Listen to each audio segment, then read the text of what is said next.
Books on Tape presents The Wisdom of Crowds, Why the Many Are Smarter Than the Few, and How Collective Wisdom Shapes Business, Economies, and Nations, by James Surowiecki. Read by Grover Gardner. Hi, this is James Surowiecki. One day in the fall of 1906, the British scientist Francis Galton left his home in the town of Plymouth and headed for a country fair. Galton was 85 years old and beginning to feel his age, but he was still brimming with the curiosity that had won him renown and notoriety for his work on statistics and the science of heredity. And on that particular day, what Galton was curious about was livestock. Galton's destination was the annual West of England Fat Stock and Poultry Exhibition, a regional fair where the local farmers and townspeople gathered to appraise the quality of each other's cattle, sheep, chicken, horses, and pigs. Now, wandering through rows of stalls examining workhorses and prize hogs may seem to have been a strange way for a scientist, especially an older one, to spend an afternoon, but there was a certain logic to it. Galton was a man obsessed with two things: the measurement of physical and mental qualities, and breeding. And what, after all, is a livestock show but a big showcase for the effects of good and bad breeding? Breeding mattered to Galton because he believed that only a very few people had the characteristics necessary to keep societies healthy.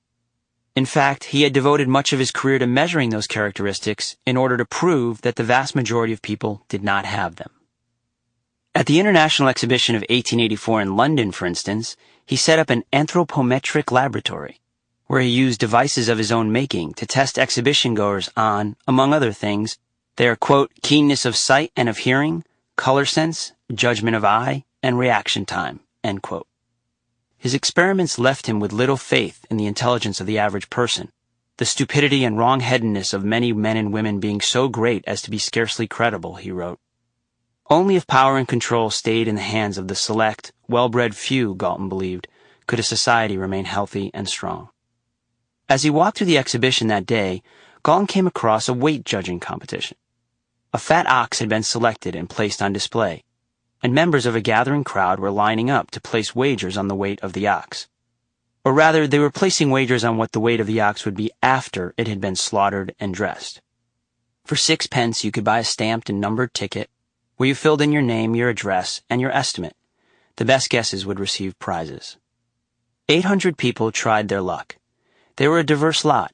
Many of them were butchers and farmers who were presumably expert at judging the weight of livestock, but there were also quite a few people who had, as it were, no insider knowledge of cattle.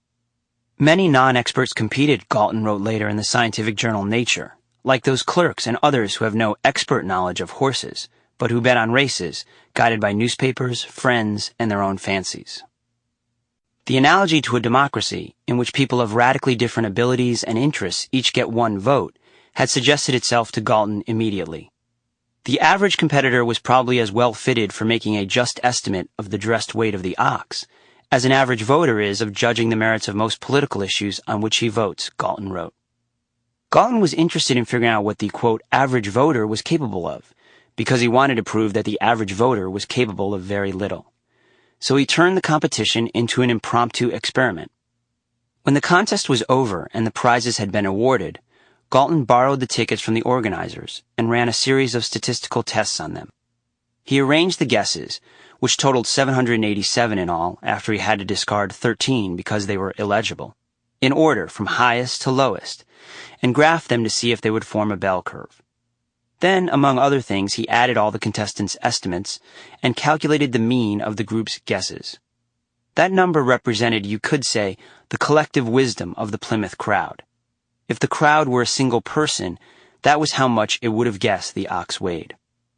Now, Galton undoubtedly thought that the average guess of the group would be way off the mark.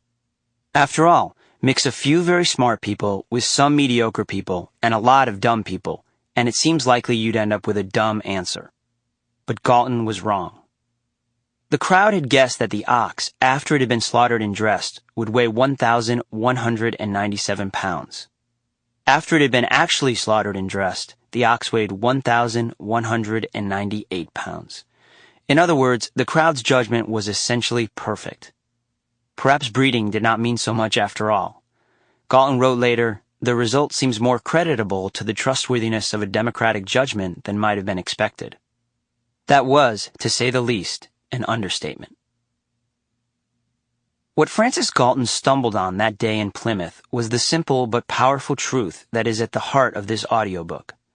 Under the right circumstances, groups are remarkably intelligent and are often smarter than the smartest people in them. Groups do not need to be dominated by exceptionally intelligent people in order to be smart. In fact, even if most of the people within a group are not especially well informed or rational, it can still reach a collectively wise decision.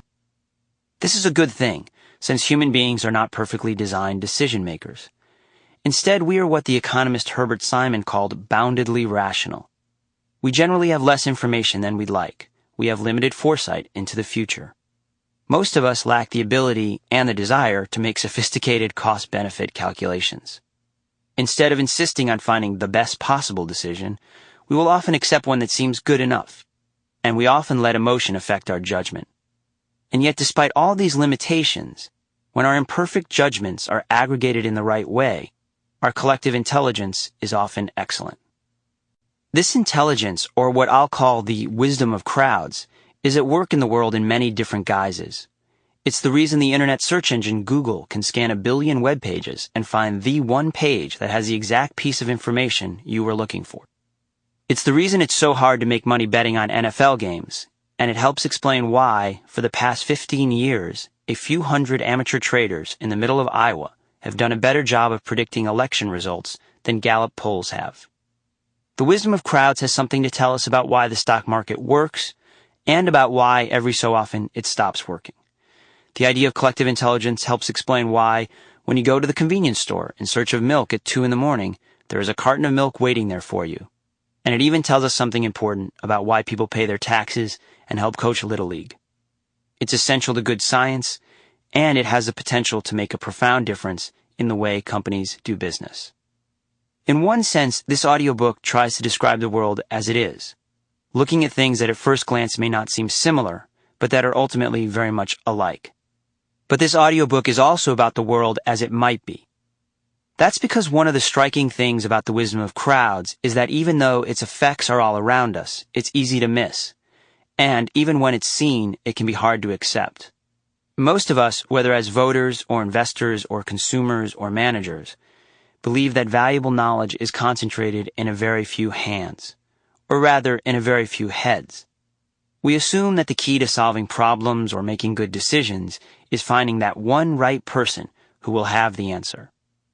Even when we see a large crowd of people, many of them not especially well informed, do something amazing, like, say, predict the outcomes of horse races, we are more likely to attribute that success to a few smart people in the crowd than to the crowd itself. As sociologists Jack Sull and Richard Larrick put it, we feel the need to, quote, chase the expert. The argument of this audiobook is that chasing the expert is a mistake, and a costly one at that. We should stop hunting and instead ask the crowd, which of course includes the geniuses as well as everyone else. Chances are the crowd knows. Charles Mackay would have scoffed at the idea that a crowd of people could know anything at all.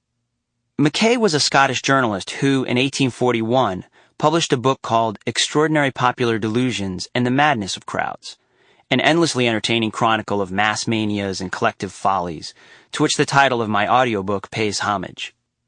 For Mackay, crowds were never wise. They were never even reasonable. Collective judgments were doomed to be extreme. Men, it has been well said, think in herds, he wrote.